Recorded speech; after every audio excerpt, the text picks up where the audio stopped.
Ngibingelela abalandeli be-channel esisichazekela amaphupho namhlanje. Igama lami nguHlengiwe Sibongo kwaMbothoke. Nginesifiso sokuthi ngeke ngichaze into ethenene kusuke kuqonde ukuthini lapha uthola ukuthi khona Ujolelwa wasubona umuntu othandana naye ethandana nomunye umuntu ekhombisa ukuthi ethandana nawe ukhona empilweni yakhe, kodwa kube kuvela ukuthi kunomunye umuntu athandana naye. Ngaleyo ndlela shuthi basuke echitha kanjalo. Leyo nto ke isho ukuthini? Kungani kumele ukuphuphe leyo nto? Yini indaba uzotshengiswa leyo nto ke? Lalela ngichazele. Labo abantu abangasekho nedlozi lakho kufanele ukwazi ukuthi angeke lize likutshengise into eyamanga. Wokuqala lokho, ngeke likutshengise into engekho. Ngaleyo ndlela uma likuvezela into enjengaleyo, fanele ukwazi kahle ukuthi likugade ngayo yonke indlela, likugade kuze kuyofika yona yonke nje into yakho, ngoba phela khumbula ukuthi yibona abahlela izinto zakho. Ngabe umuntu wesilisa uphupha umuntu wesifazane wakho ejola nomunye umuntu, kodwa nibe nisathandana nizwana. Kunenkulumo lapho kufanele uyifakele amehlo kabanzi kabi. Ngabe wesifazane uthole uthi ulele, uthola bekutshengisa ukuthi umuntu othandana naye noma lo muntu wesilisa ozwana naye uthandana nomunye umuntu, base bekutshengisela ukuthi kube khona into ozoyibheka phela lapho. Yabona? Angeke bekutshengise uma lokho bengathanda ukuthi ukwazi. Bakutshengisa nje bafuna ukwazi, ngoba ukwenzeka kwaleyo nto izodala inkinga ezithize. Khumbula phela ukuthi abantu besifazane banezithunzi ezingafani. Banezithunzi ezingafani. Okuyizithunzi zedlozi la kubo umuntu nezinkinga zakubo. Ukulolu uthando kulona usathi ubhekana nezinkinga zokuthi ulungise phela ukuthi lugcine luphumelela, lugcina lifikele emshadweni, lugcina lifikela ukutheni nibe kube khona umuzi enizoba nawo. Mase kuba khona lo donso oshona emuva. Lowo muntu uqilaza abantu, uqilaza wena ngoba awakhe amandla onke nowakhe umdlandla wonke akawufakile la. Kunalento ayihlela eceleni ayenza ongayazi wena, nedlozi elidala likutshengise ngaye, ngoba nalo suke lifuna ukubheka ukuthi lo muntu ngathi ethi ufuna ukuvusa umuzi nalo, noma ufuna ukugana kubo kalo, wase waqala phansi futhi wazwana wabheka futhi la eceleni. Ngikhuluma ngalabo abantu uthola ukuthi usuthi uyatshengiswa ukuthi umuntu ozwana naye uyajola la eceleni. Bake bakutshengise ngoba basuke bekhombisa ukuthi lo muntu wena othi uzwana naye udonsa uhlehlele emuva, eyakhe impilo emayeqala, usebenzisa wena ukuvula iminyango yezinto zakhe. Angazi noma niyazi lento ethenene uthola ukuthi unomuntu uthandana naye, kodwa impilo yakho ayiphezulu, ayishoni phezulu, awuphakami. Umyeke izinto zakho zikulungele. Angazi noma niyayazi leyo nto ukuthi ikhona into enjalo. Kusuke kwenziwa yini? Kusuke sekwenziwa ukuthi vele inhloso yakhe la ayiphelele, akayiphelelisiwe yonke, yena akazinikezelile la kulobu budlelwane ayifake kubona ukuthi uzokwenza njani, uzokwakha. Kahle kahle kwakunalento ethi uyathandanwa nje ngaphandle we-plan anayo yokuthi ufuna ukuvusa umuzi. Yilabo bantu abanjalo uzobaphupha. Sothi akajoli, sothi akanalutho, akenzi lutho, uzomphupha ejole engajoli. Utshengiswelani lento? Utshengiselwa ukuthi mphushe wena, mphushe njengoba wena ehlehleliswa emuva, ezakhe izinto ziye emuva. Make zalunga lezi zinto lezi njengoba zishona emuva nje phela, vele kuzoba nalokho ukuthi zingamsani ngoba akayinikezelile la. Zizomiswa nezakhe kuzidlozi lakho, lingakudedeleleli zonke izinto kuze ungakhali ngesigebengu esokushiya kusasa.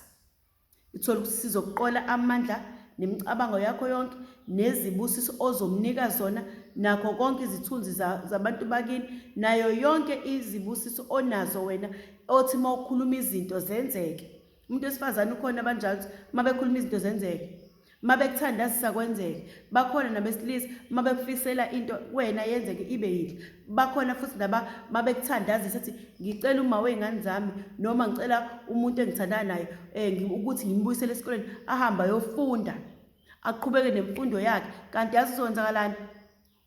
Usumthumile, usezokubona ngazi wena awusamfanelanga, yabona. Yilapho bazokutshengisa khona ukuthi muphushe nje wena, kodwa ukusasa uzokujolela, umphushe umbeke lapha phezulu, ezakhe izinto zime kanje. Ngobani? Yena akakuniki lezi zibusiso wena omnikeza zona, ngoba eyakhe inhloso ukuzosebenza ukusiza, uzothola istebhisi la kuwena akhuphuke. Uyabona? Yibhekeni-ke leyo nto. Uma ungumuntu uthola ukuthi uphuphe umuntu wakho ekujolela, uyaxwayiswa nje lapho ukuthi lalela la. Kuzothi usumphushile, kuzothi esefike ezingeni elithize uyobe seyakushiya, uyobe seyakujolela, uyobe senamandla wokuhlula wena, ngoba wena libaloku wenza njani?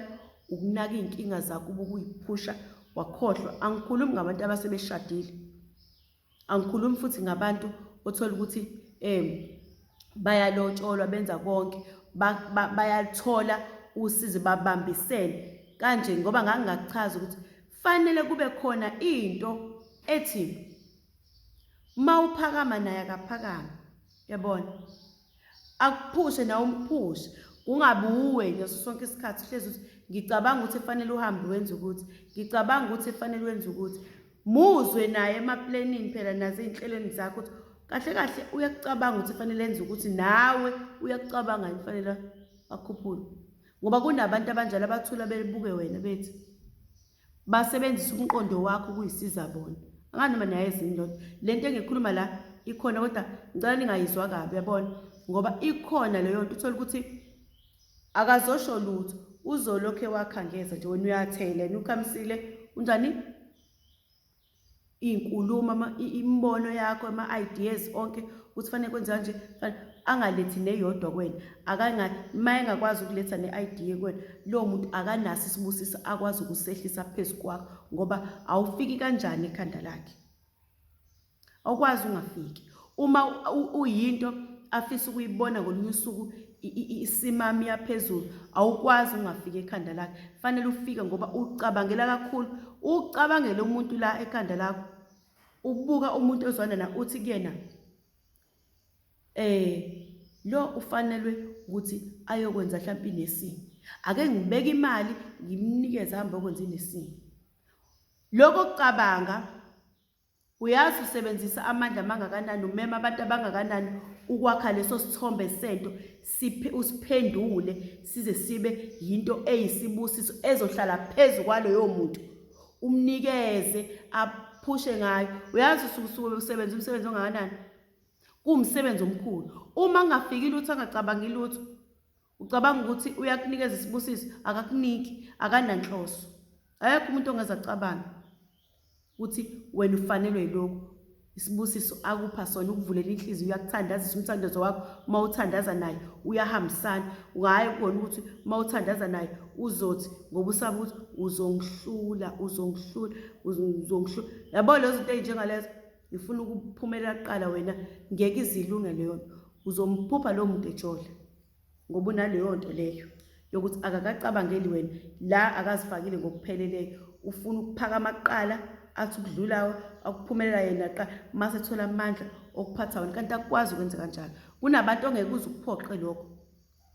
Yingakho kubalulekile ukuthi uma bafowethu uzithola usunomuntu kanjalo osuzwana naye, anganoma usumkhethela umshado noma usukumkhethele ini, bokhumbula into eyodwa, abantu bayamtshela, yabona, ukuthi lo uzoshintsha lesi simo ngolunye usuku. Abayiyekile-ke leyo nto kanjalo, bayayilwa, bazokuvezela izinto ozozenza ungasaboni, yabona.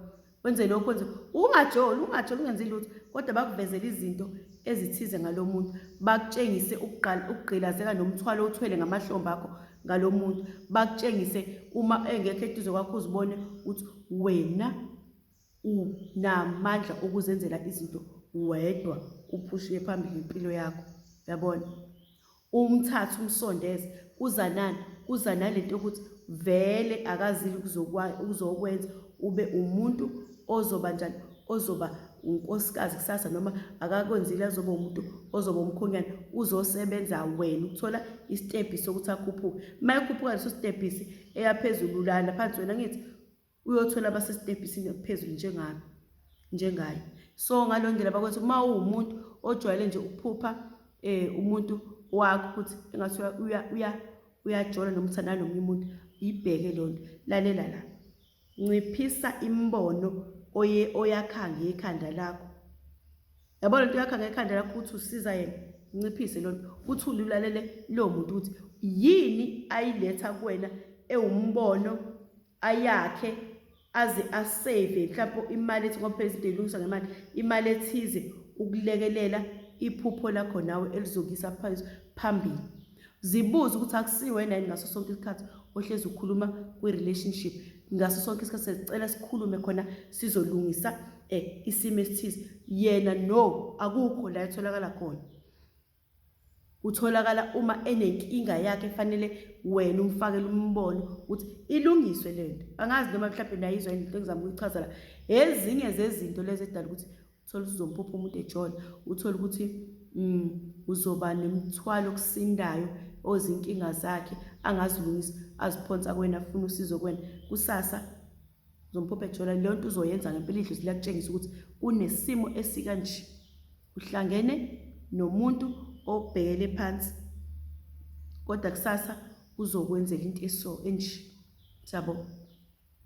Ngaleyo ndlela bakwethu, uma waphupha lo maphupho ungamqondi ukuthi, ungamtshela ukuthi ayazi ngibone wenza into enjeni, angazi ungakwenza yini lokho, kodwa mase uyahlakanipha uvele ngaleso sikhathi ubheke eyakho impilo, uvele uvala umqondo. Yabo uma uvala umqondo, uvele uvala umqondo, mase uyobamba nomoya kaNkulunkulu lo okwazi ukwakha izinto kusiza lo muntu. Uvele nje uthandazele ukuthi uNkulunkulu ngikhuphule mina, ngifuna ukwenza into uyenze, ngeke aze asho lutho lo muntu. Phela uzofuna ukwazi ukuthi hawu uyenze kanjani into, angatshengisi ukuthi u-excited, afuna ukutshengisa ukuthi khona into angayenza yena engasiza yena abheke kakhulu yakhe, le yakho azavaleka amehlo angayiboni ukuthi iyalunga. Ngobani? Ikhanda lakhe vele alikho kwi-level yokuthi ufanele isukume nonke, wazi ukuthi ufanele aphakame ubela nje. Abantu besilisa ave benayo loo nto leyo, kodwa angazi noma nabasifazane banayo yini, angazi kahle ukwenzakalani.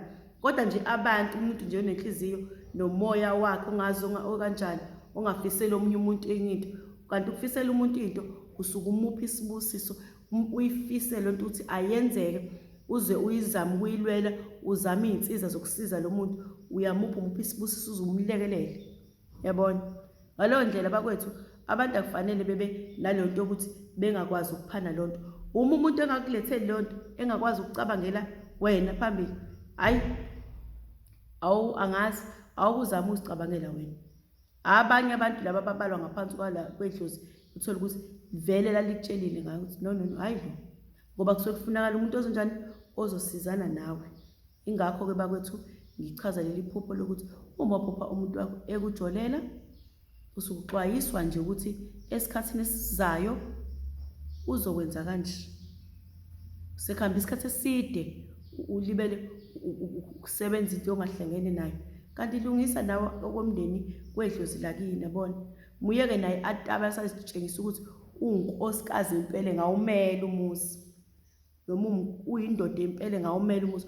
Umbone ukuthi hayi lo wenza lezi zinto engizifuna izinza, uzenza phambili impela zokulungisa impilo, ake ngimphushe nami ake ube kanje. Hayi kodwa ukuthi uzoqanqalaza wedwa wena, uzoqanqalaza wedwa njalo utshela yena, ayikho leyo nto, ayikho bakwethu, ngeke izilunge, uzomphupha nje njalo. Ngiyaxoxa lokho ngiphinde into eyodwa ukuthi ngenzela ukuthi ichazeke ngale ndlela leyo. Kwanamhlanje nisaleni kahle, ngophinde ngibuye futhi nokunye.